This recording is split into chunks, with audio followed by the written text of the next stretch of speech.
네, 여러분 안녕하십니까? 연통TV 박유성입니다. 자, 오늘은 제가 북한에서 온 사람들을 바라보는 다양한 시선만큼 다양한 이름들이 있습니다. 이 이름에 대해서 여러분들한테 좀 말씀을 드리려고 하는데요.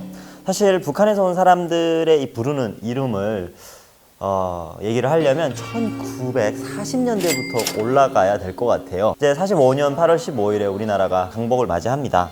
이때 한반도에서 최초로 북에서 남으로 내려오는 사람들을 월남인이라고 부르기 시작했다고 합니다.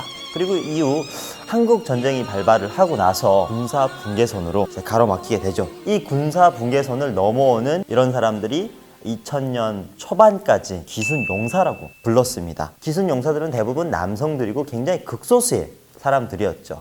그런데 이제 북한이 식량난이 시작이 되면서 2003년 기점으로 수많은 북한 주민들이 3국을 걸쳐서 이제 대한민국에 입국을 하기 시작합니다. 이제 대한민국은 이 사람들을 어떤 법 보호 아래 이 사람들을 부르는 정식 용어를 만들어내죠. 그게 바로 북한 이탈 주민입니다. 우리 사회에서는 그냥 북한에서 온 사람들을 탈북자라는 이름으로 불러지게 되죠.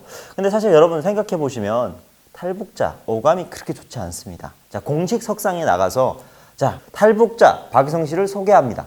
뭔가 그 범죄자, 뭐 도망자, 뭐 이런 약간 어감처럼 들린다라는 많은 사람들의 얘기가 있어서 통일부가 2005년도에 새로운 명칭으로 북한 이탈 주민을 부릅니다. 그게 바로 새터민이라는 용어인데요. 자, 새터민이라는 용어가 나왔는데 또 이 용어에 대해서 북한에서 온 사람들이 달갑지 않아 합니다. 네, 자, 새로운 터전에서 삶을 시작하는 사람들이라는 용어인데 저는 개인적으로는 이 용어가 왜 싫은지 모르겠어요. 너무 좋거든요, 저는. 근데 이제 북한에서 많은 사람들이 이거에 대해서 문제를 제기하자 통일부가 또다시 그러면 가급적 새터민이라는 용어를 사용하지 않겠다라고 이제 다시 발표를 합니다. 자, 이후에 우리는 정말 자연스럽게 새터민과 탈북자라는 용어를 사용하다가 자연스럽게 탈북민이라는 용어로 굳어지기 시작합니다. 자, 그런데 최근에는 북향민이라는 단어가 등장을 했습니다. 근데 최근에는 이 실향민과 북한에서 온 탈북민의 어떤 합성어인 것 같아요. 북향민이라는 이 단어가. 그래서 최근에 이런 단어들이 굉장히 많이 불러지고 있다고 합니다. 근데 저는 개인적으로 사실 이런 수많은 단어들이 굳이 필요할까라는 생각이 좀 들더라고요. 어떤 서류상으로 그 사람들을 부르는 명칭이 필요할 수는 있겠지만 사실 우리가 북한에서 온 사람, 새터민, 탈북자, 탈북민, 뭐 기순용사 이런 단어로서 북한에서 온 사람들을 규정짓고 이런 규정 때문에 어쩌면 우리도 모르는 거리감이 형성이 된다고 생각합니다.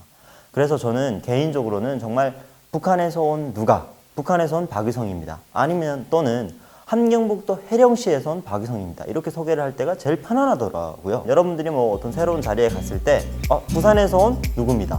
제주도에서 온 누구입니다. 이렇게 소개를 합니다. 자연스럽죠.